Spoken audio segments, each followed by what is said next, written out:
Lately, I've been following, well, all of the crises that we are finding. Crises? What's the plural of crisis? Anyway, I've been following the debt crisis as one of the many things that I have been following.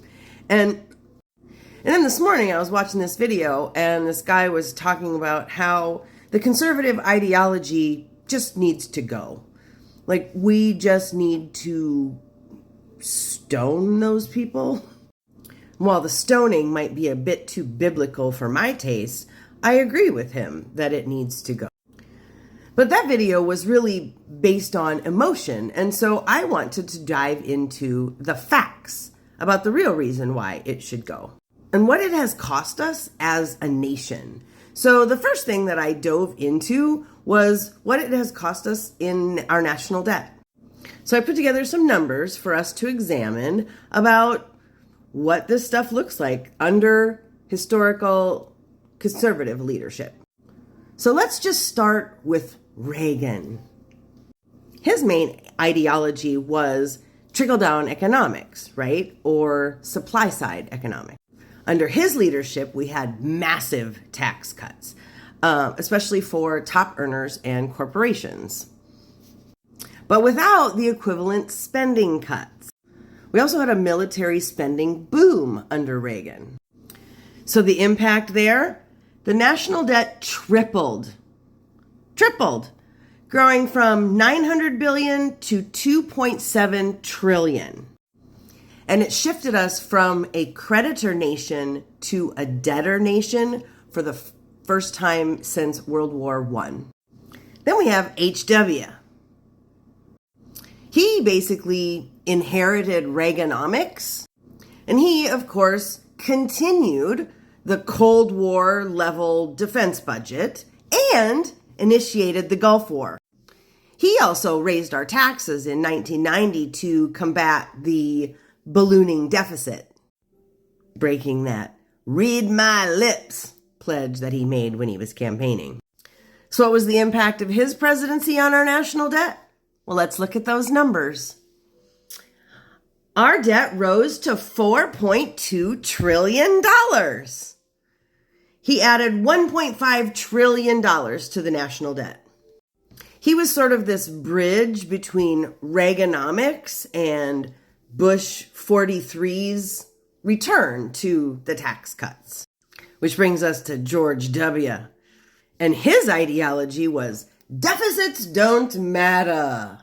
He believed in more tax cuts during times of war and also privatization and deregulation.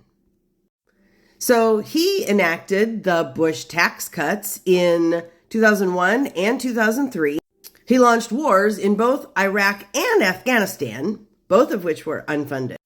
So between the tax cuts and the unfunded wars, he added about $7 billion to our national debt. But let's look at the numbers. It doubled from $5.8 trillion to $11.9 trillion. The tax cuts alone added $5 trillion in long-term debt. And the wars added $2 trillion, not counting any long-term veteran care. Which brings us finally to 45. And his ideology is around tax cuts, isolationism, and personal profiteering. In 2017, he renewed supply-side economics and deregulation, brought back the Reagan era.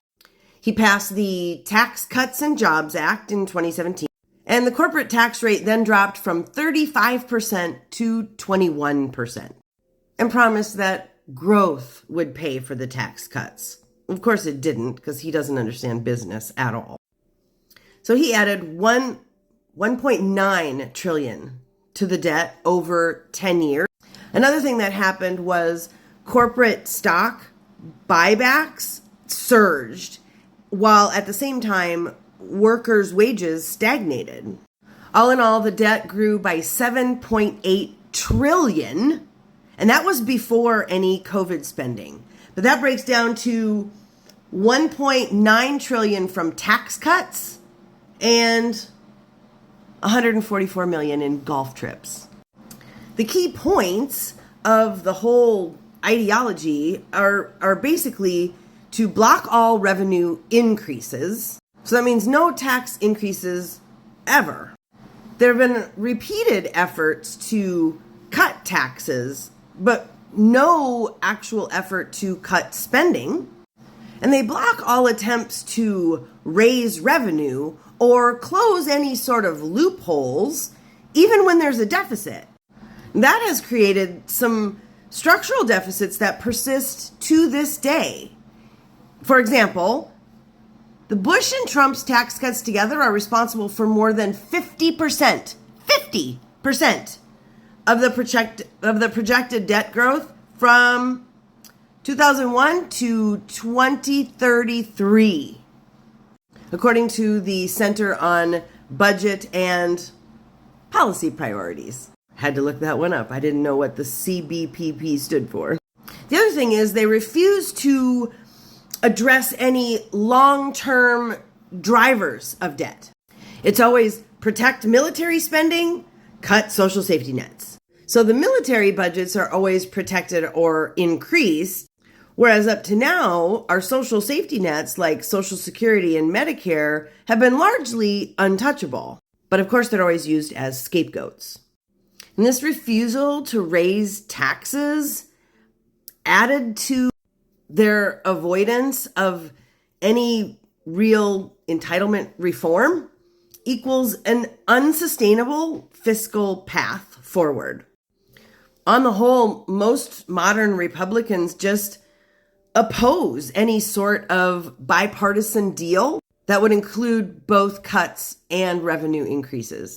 The total long-term cost, over $20 trillion, tied directly to conservative tax and spending policies. But how does this break down for each taxpayer? I wanted to crunch the numbers because I love numbers. So I come bearing receipts.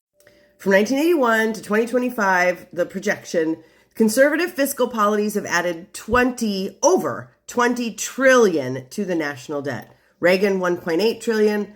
Bush, 41 and 43 were 7 trillion together. And Trump, 7.8 trillion, all on his own. Plus interest, which is another 10 trillion, compounding through 2025. So over 20 trillion. So what does that mean for you as a taxpayer, you and me? Look at this. $209,000 per taxpayer. That's what we owe. Each one of us. $150,000 of that is directly tied to conservative policy. Mind you, I haven't included anything from 47, only 45. And they might be the same person, but those are two entirely different administrations, and they have done way different amounts of damage. But I'll get to that in another video, probably. When we break that down by president, Reagan added $14,000 per person to the debt. That's how much you owe because of Reagan's policies, was $14,000. And then we've got Bush 41, who added an additional $12,000 per person. So we're up to $26,000 per person. And then we got Bush 43, and he added $53,000 per person. And finally, we have 45, who added an additional $60,000, which brings us to a whopping $139,000 that each one of us owes in taxes to pay for conservative policies. And that's not even including all of the spending that has happened since January. The bottom line is this. Fiscal conservatism, in practice, has meant tax breaks for the rich, exploding deficits, wars without end, and personal enrichment on the taxpayer dime.